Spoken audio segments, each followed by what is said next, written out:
As is true for so many analyses on African American film, Birth of a Nation is perhaps the most suitable starting place. It is well known that this film played not only a monumental role in determining cinematic standards for the century to come, but was also pivotal in determining the kind of representation black people would be given on screen. Gus, a Union soldier played by a white actor in blackface, is depicted as a violent and monstrous character. He ultimately scares a white woman off of a cliff and is caught by the Klan. This depiction fit into the image of black people that was being peddled in all forms of media at the time, not just film. The image of the black male as either a super predator or an entertaining minstrel. Films like Birth of a Nation cemented black characters as nothing to take seriously, except as a terrifying antagonist who would eventually be defeated. This degrading and harmful image would be propagated almost uniformly across the movie industry in America for the better half of the 20th century. It wasn't until the mid-60s that other roles truly opened up for black actors, starting with one of the most famous horror films of all time, Night of the Living Dead. This period in which black characters often became the center of horror narratives and were presented in a meaningful, complex way would last to the end of the 70s, but then sadly faded out as horror became a more widely consumed and mainstream genre. Movies like Night of the Living Dead that had strong black protagonists would never be picked up by major Hollywood studios, and they were soon overwhelmed by the horror giants of the 80s and 90s. In these films, black characters would not purely be relegated to playing monsters as they were in the early days of cinema. Instead, they were often forced into perhaps an even more degrading role, that of the sacrificial Negro.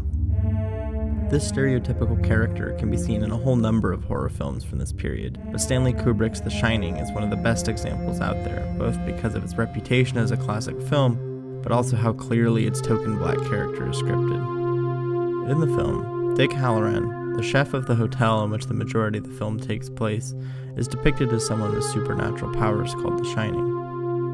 Within the plot, Halloran basically serves as a way to inform the audience about the psychic powers that will be in play for the remainder of the film. Halloran is then killed off by Jack, even though he does not die in the book by Stephen King that the film is based on. The role of the sacrificial Negro, or the magical Negro, would appear again and again in a wide range of horror classics from the 80s and 90s. It would not be until the 2010s that black horror would have a true resurgence, redefining the roles black characters are given. With the films of Jordan Peele, horror has for the first time become a generative and financially viable way for black filmmakers to reckon with racist realities, class inequality, and other social issues. These films have been culturally accepted and praised for their head-on confrontation of racism in America.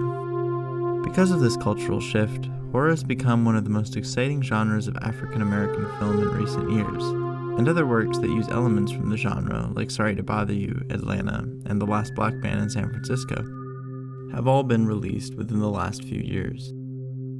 These films and shows are horror not in the sense that they feature scary monsters or supernatural events. Instead, the horror is more psychological and institutional, and these media works leave the viewer with a lasting sense of dread and disgust that it seems horror has always aimed to do.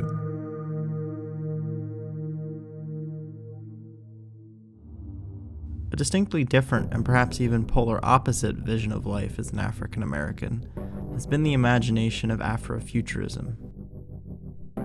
Beginning in the 1950s with Sun Ra and his orchestra, an experimental jazz group that tied science fiction and African culture with one another, Sun Ra dreamed of the African people as an extraterrestrial race that must return to the stars, alienated from their homeland. He tied these beliefs back to the ancient Egyptians and other technologically advanced African civilizations. Sun Ra would go on to make a film called Space is the Place, based on these Afrofuturist philosophies. Before Space is the Place, science fiction was never a genre that featured black leads. The only sci-fi one might see featuring a black character on the screen was the original Star Trek series featuring Uhura. While she was a progressive character for the time, as there were basically no black women on TV who weren't cast as maids, Uhura basically served as a telephone operator on the ship. It was a given fact that space was a frontier to be conquered by white male explorers and colonizers. This was the reality both in fictional representations, but also in the actual US space program at the time. Hollywood would not support the idea of spacefaring blacks for a long time to come.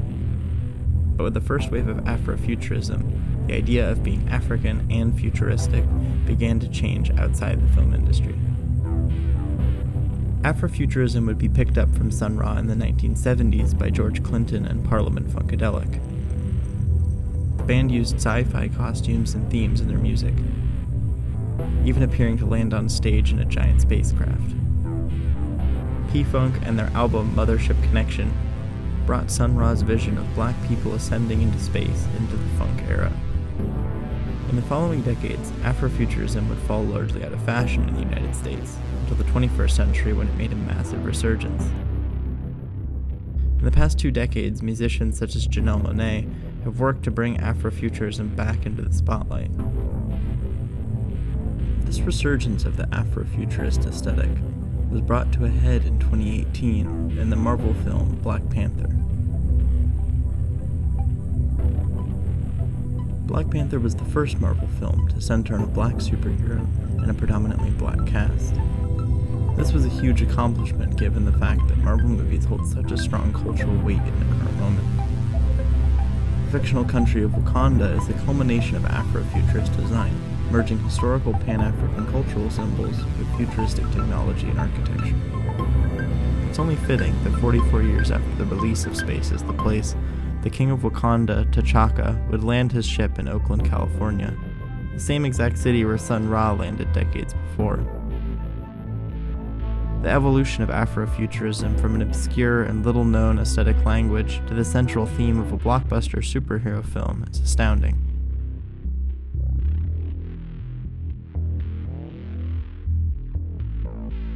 Afrofuturism and black horror present polar visions of African American reality and imagination. One pessimistic and dark, the other profoundly optimistic and powerful.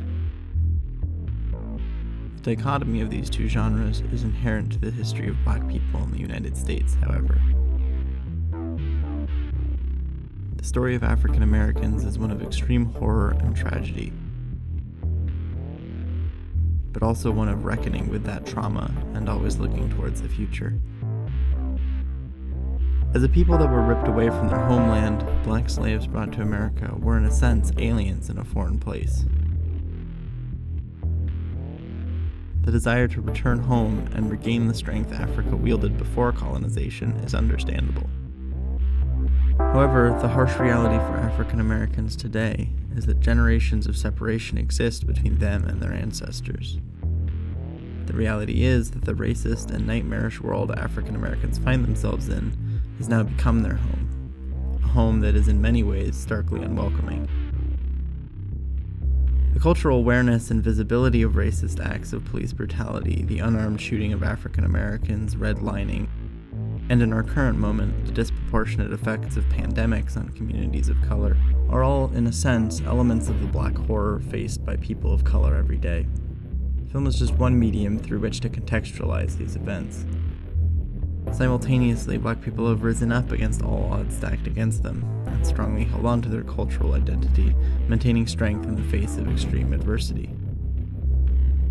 As Raquel Gates writes in her dissertation, Acting White, African Americans' Whiteface in Post-Civil Rights Popular Culture, quote, black horror films engaged in imaginative renegotiations of the relationship between identity and social structures within African American communities.